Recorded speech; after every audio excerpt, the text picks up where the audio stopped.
If you want something different, the only person holding you back is you. Hey, this is me, Nivya, and today I'm going to recommend you 5 amazing historical fictions. So let's begin. The Lost Apothecary by Sarah Penner. This is a beautiful piece of literature which involves historical adventure, discoveries, suspense, and mystery.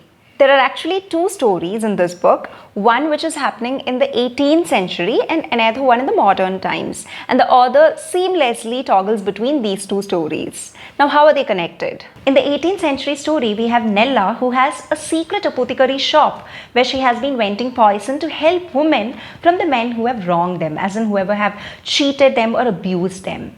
This poison is never offered to harm any single woman. And in the present day, we have Carolyn, who discovered her husband's infidelity. And during her visit to London, she gets to know about the past existence of the apothecary shop. And then she gets completely absorbed in a historical investigation. Even if you generally do not like historical fictions, this is that one book which you will love if you like mystery, suspense, and thriller. With that, let's go to the second book. All the Light We Cannot See by Anthony Doerr. This is a classic set in the World War II time period. It tells the story of a young girl named Mary who has become blind at a very young age, and she stays with her father Daniel, who is a locksmith and a miniaturist. He makes models of the city and its streets to help his daughter figure out her way in the city. They live for each other. At the same time, we have Werner, who is an orphan staying in an orphanage.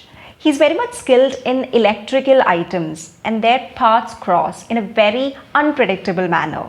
This book is a bit long, it's around 600 pages, and it's a difficult read, so I wouldn't recommend it for beginners, as in the language is difficult, plus the author switches between different eras and different chapters, and hence it becomes a bit confusing. Now let's go to another book which is also set in the World War II time period. The Book Thief by Marcus Isaac. This book is narrated by none other than Death.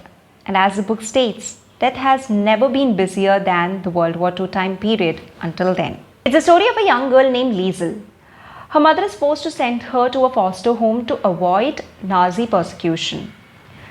This girl is fascinated by the power of words. It's a book that can make you cry but also smile. It lets you rethink about life. And it's a slow-paced book, but still it's an amazing one. With that, let's go to the next book. Now let's speak about an Indian historical fiction. Harsha, the Fearless Warrior of Thaneshwar by Rajat Pillai. This book is not purely fictional. A lot of characters and events are aligned with actual historical records. This book is inspired by the original work Harshavardhan and accounts of Chinese travelers during that time period. It tells the story of a young prince of Thaneshwar named Harshavardhan, who had to take the entire responsibility of the kingdom after losing his family members except his sister, who was also captivated by the Malvas. To make things worsen, people take revenge at that time period against his family. I won't call Harsha as a hero as such, because sheer luck helped him at times. And that's not his mistake, but what I liked about Harsha is that he grabbed the opportunities around him. It's not Harsha, the protagonist, that I liked in this book, but it's the story and the beautiful narration that I loved. It's a very easy book to read, very simple language, and the book is written in such a way that you get to really visualize an Indian battle. With that, let's go to the next book. Pachenko by Minjin Lee.